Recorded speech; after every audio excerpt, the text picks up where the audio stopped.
All right. So the government has started the TVET initiative and is calling on all entrepreneurs and people with skill to sign up or get accreditation for the funds for training. So if you have a business, if you're a business owner and you have something you are doing, let's say you are a baker, you are a farmer, you are a hairdresser, makeup artist, electrician, mechanic, you install solar, many, you just know all the skills under the technical and vocational education training, including carpentry, furniture work, interior designer, and the rest of it. Chefs, bakers too. So what you want to do, if you want to get access to the form, if you want to sign up to be a part of what the federal government is doing through the Ministry of Education, you want to go to the NBTE portal. Now, NBTE is National Board for Technical Education. Their portal is already up. This news came out 2 days ago, but the portal is up already. So you want to click on the TVET portal. You will see something like this, TVET institution login. So if you have not signed up before, what you want to do is you want to register, and you are registering either for maybe for a polytechnic, a monotechnic. You are registering either as a training center. So if you have a training center or a center where people can come and use for the training, you have a lesson center, you have an event center, you have a studio, you have somewhere you are using for training. So you can register for that. That means you are lending out or letting out your space so that participants can use your space for the training. Or you can register as a master craft person. That's a personnel or a facilitator, a resource person that has the knowledge and the skill for this. So let's say I want to register as a master craft person. You also have this pop-up button that has a little bit of instruction that says that you'll be redirected to the application page once you successfully fill up this page. And then there's a download requirement that you can download for free. All right. So you can read the terms and conditions to see what you need to have so that you can be eligible to fill this form.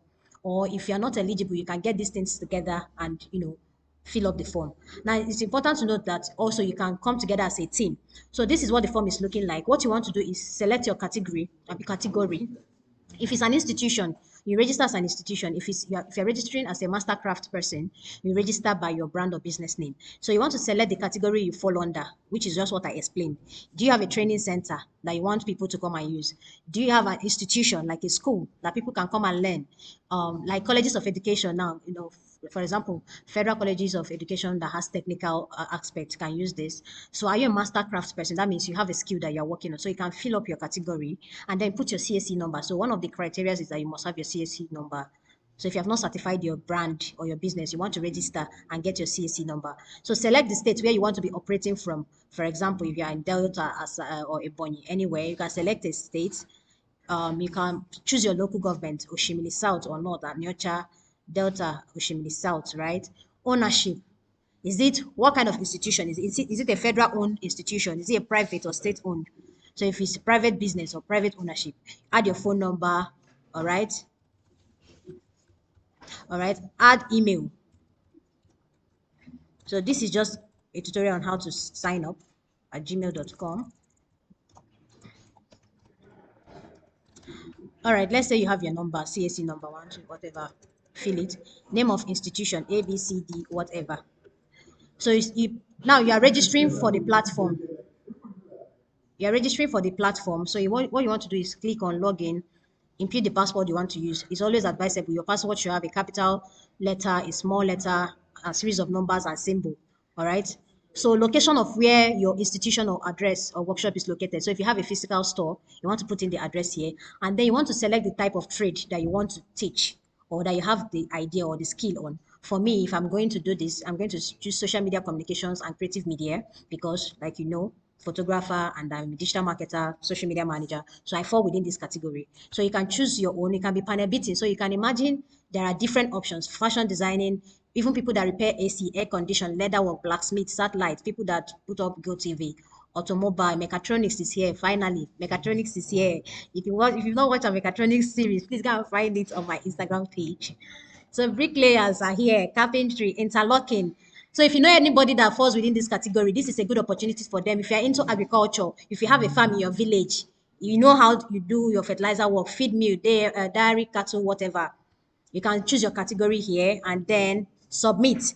And the reason I will not be submitting because you cannot submit twice. So This is just a tutorial. I'm not submitting now. So when you fill up your detail with the right information, kindly submit, and then they will move you to the application page where you can now fill in the application with whatever it is. Hope this tutorial helps you. Please, oh, if you know that you have a skill, government is giving you opportunity now to sign up for accreditation so that you can be part of the people that will receive their funds to train more people. And one of the criteria, which let me read it for you. All right. Now you have to register, show your proof of registration with CAC. There is an adoption of NSQ-based curricula that every facilitator should adopt, and then a minimum of one qualified instructor per trade. So it's one teacher per 40 students. So whatever you're doing, you should not exceed more than 40 students per a teacher. Now, another thing to note is you should have at least a quality assurance assessor per trade or certified internal quality assurance manager. So you should also provide, which you already saw, can provide your physical infrastructure where you have your space. It can be a workshop, studio, field facility, office, classroom, and you should have the necessary things here. And also, you should show evidence that this is not your first time doing it. So if you've done training before, you've trained a set of people before, add your portfolio, work on your portfolio together, and gather all your necessary past training programs and the level of training you offer. So are you training basic people? Is it a basic class, or is it intermediate or advanced? What kind of courses are you taking in your class? So you should also have proof that you've done something related to that. And if you've awarded certifications, you should add it. So there are different criteria for institution, for skill centers, and then for facilitators and master craft person. So please check out these things. It's available on their platform at nbte.portal. Hope this tutorial helps you. Please tag everybody you know to go and register now.